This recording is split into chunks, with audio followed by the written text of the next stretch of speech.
Originaire d'Adzopé, c'est dans la commune d'Anyama, au sein du maquis de son frère aîné Général Colbert, que Shaolin, de son vrai nom Jean Roux, sa maman Acho, commence à se frotter à la musique. En 2005, il tente l'expérience du concours DJ Mix Atalaku, où il se fait découvrir musicalement. Et c'est là que son histoire avec la musique prendra véritablement forme. Il deviendra par la suite le lead vocal du groupe Conti DJ, qu'il forme avec Valérie Shipper, ses compagnons dans cette aventure. Ensemble, ils connaissent un succès phénoménal grâce à leurs titres Tattoo Shipper et Imo en 2006 et 2009. 2014, le groupe se sépare. Cette étape marque le début d'une carrière solo pour Shaolin. Ses différents titres L'homme de ta vie, God is the limit ou encore Faut me donner ça sont appréciés du public. Et c'est avec un style bien à lui qu'il cartonne. Aujourd'hui, nous recevons l'ex-lead vocal du groupe Conti DJ pour un moment confidence.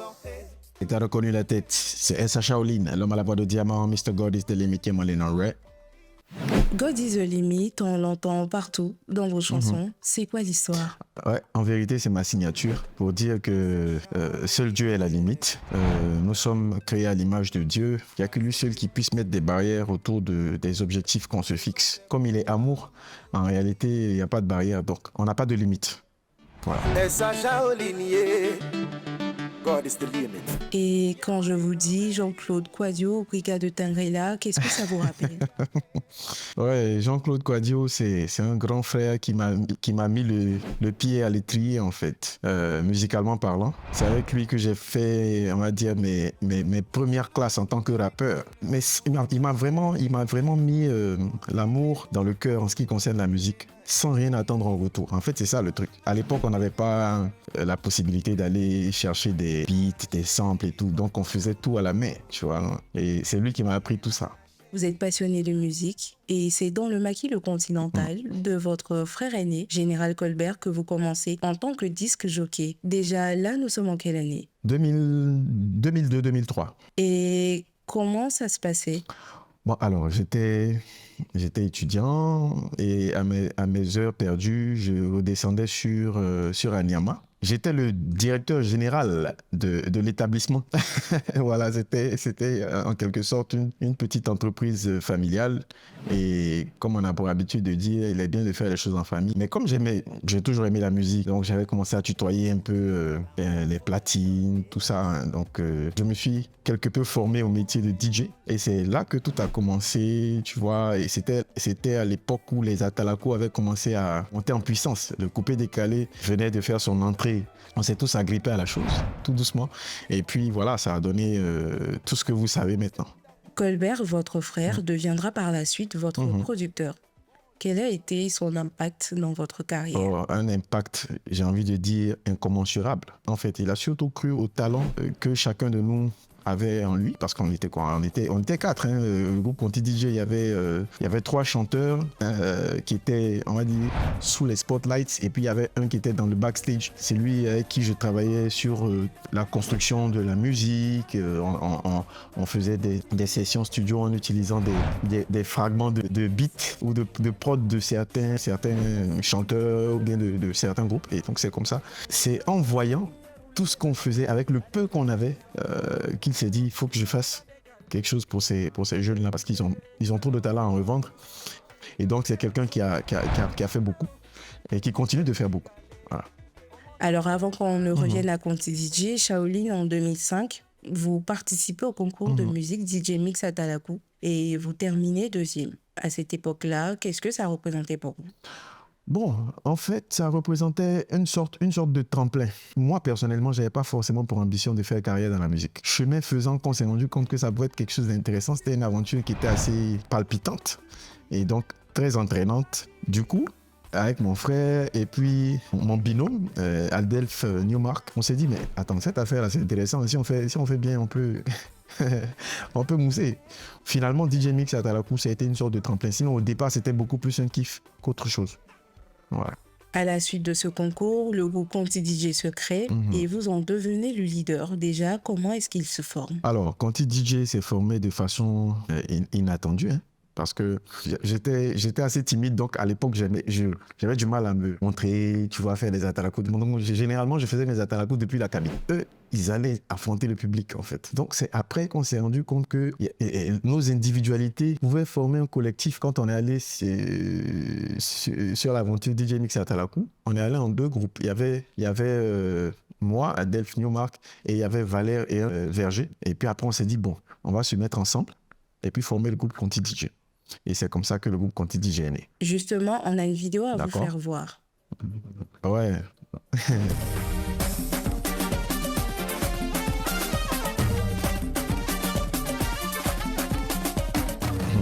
Hier, j'étais avec le petit frère d'un de mes danseurs là. Il se ressent comme 2 gouttes d'eau.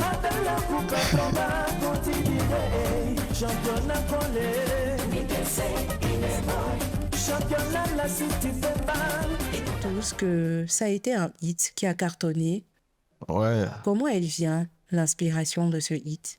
Bon, en fait, cette chanson, à chaque fois que j'en parle, moi, ça me fait sourire. Parce qu'au départ, Shipper ne faisait même pas partie des lyrics. Cette chanson-là provient d'un atalakou magistral de Valère, en fait. À l'époque, il faisait un carton avec son atalakou. Donc, on s'est dit qu'on allait en faire un titre parce que ça avait pris un envol auquel on ne s'attendait pas. Et donc, le titre de la chanson au départ, c'était Tatou. C'était sa chanson à lui, c'était la chanson de Valère. Maintenant, comme on est un groupe, il fallait que chacun puisse apporter sa petite pierre à l'édifice. Moi, j'ai écrit ma petite partie. Mouvement est allé dans maman. Tout ça, ça ne faisait pas partie de la chanson au départ. Mais comme je suis quelqu'un qui n'aime pas rester en marge, j'ai dit non, moi, il faut que j'ai ma voix dans la chanson. La première fois que j'entre en studio, c'est chez Babou Laxli. Donc, on avait fait la chanson au départ chez lui. La chanson était belle, mais il fallait qu'on donne du peps, un peu plus de peps. Avec lui, on s'entend et on part terminer la chanson chez David Taïro. Mais ce jour-là, Dr Vecho a.k.a. Shipper, il n'était pas avec nous. On arrive au mix et au mastering. Tu vois, il arrive, il écoute la chanson, il dit, mais c'est pas normal. Il faut que j'ai ma voix dans la chanson. On a dit, mais il n'y a plus de place. Tu vois, qu'est-ce que tu veux faire? La chanson faisait quoi? À peu près 4 minutes 30, je sais plus. Il dit, je sais pas comment vous allez faire. Mais moi, ma voix doit être dans cette chanson. Donc, David lui dit, bon, vas-y, rentre en cabine. Il entre. On met une petite plage pour qu'il puisse s'exprimer. Et puis, il quitte là-bas. Et donc, David coupe. Il dit, mais c'est quoi ça? Il dit, le vieux, il faut mettre. C'est ça la gamme aussi. Donc, on met le truc.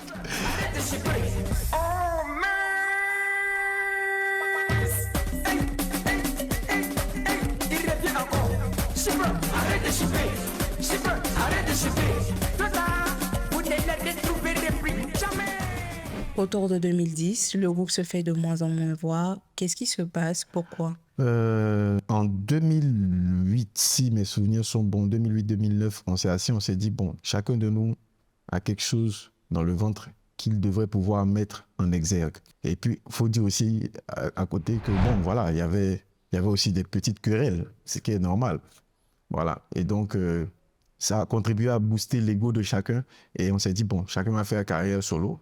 Donc, quand on a sorti le 2e album, après ça, chacun s'est lancé dans sa petite aventure. Et puis, il faut dire aussi que moi, j'ai commencé ma carrière professionnelle en tant qu'agent de banque en 2008-2009. Donc, j'étais de moins en moins disponible parce qu'au début, les gens, quand ils me voient, ils se disent, mais attends, lui là, qu'est-ce qu'il est venu chercher ici? Donc, il fallait que je fasse mes preuves en objet de se donner à fond. Et du coup, quand on se donne à fond dans une activité, l'autre empathie. C'est tout ça, en fait, qui a créé la fissure. À la force des choses, on a dû se séparer. Et voilà. C'est ce que je peux dire.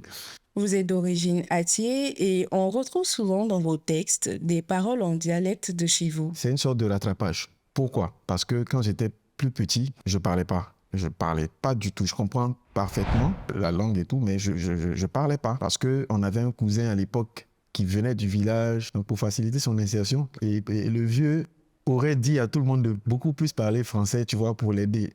Du coup, moi, ça m'a desservi. Parce que je parlais pas. Et j'avais même honte de parler à Thiers en public. Au fur et à mesure, quand je grandissais, tout ça, je me suis rendu compte que la langue était très belle, et surtout musicalement parlant. Et je me suis dit, bon, écoute, il faut que tu te rattrapes tout le temps que tu n'as pas parlé. Là.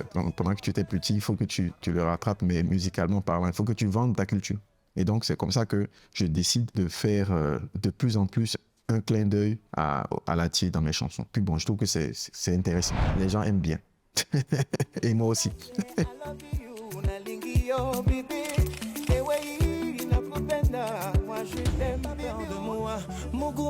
Je suis pas dans ça, vous mais là qu'on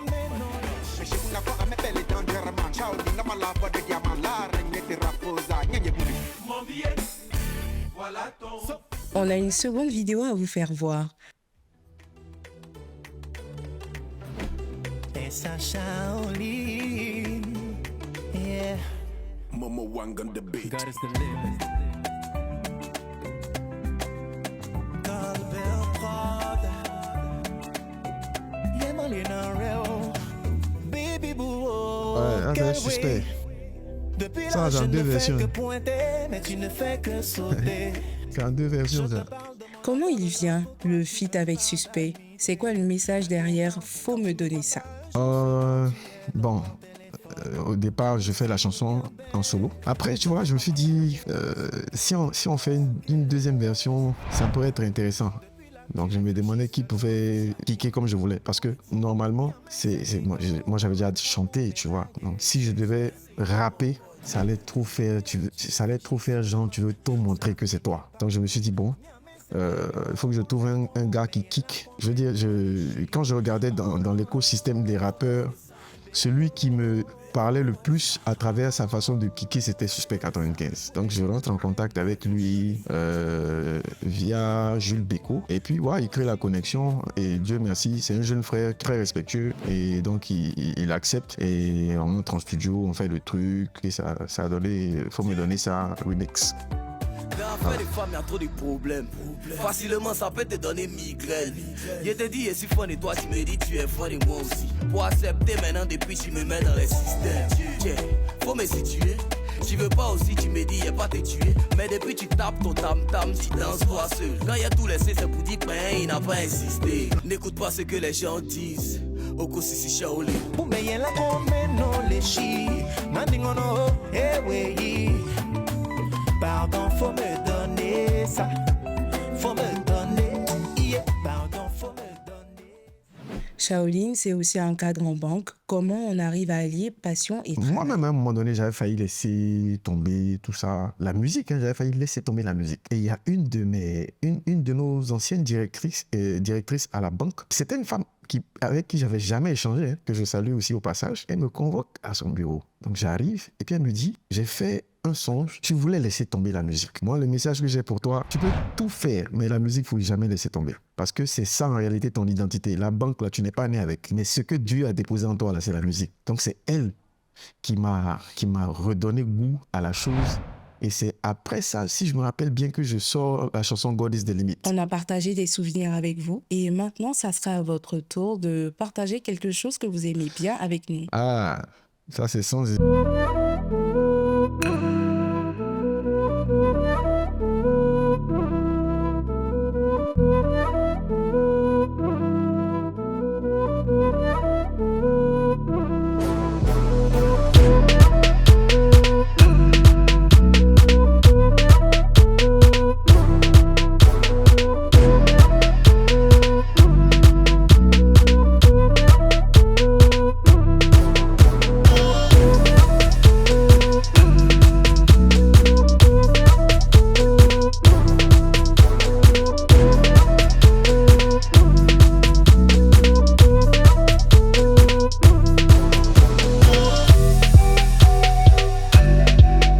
Carrière, fierté de la musique ivoirienne, qu'est-ce que vous aimeriez que les Ivoiriens retiennent de vous? Ben, en 2022, j'ai fêté les 15 ans. Là, on s'apprête, on s'achemine allègrement vers les 20 ans de carrière. Et ce que j'ai envie que les gens retiennent, j'ai quelque chose que Dieu a déposé en moi que j'ai envie de partager. Je le fais par véritable amour. Et je le fais en respectant, comme le dit en ivoirien, en respectant les oreilles de ceux qui écoutent ma musique. Et ça Shaolin. Ne sois pas pressé, faut te valoriser. Année, faut pas de zéro. L'homme de ta vie, si tu veux l'attirer, faut savoir te contenter. Stop de donner le way. Bah, Faut me donner ça. Béo. Mais faut me donner ça. Bangoro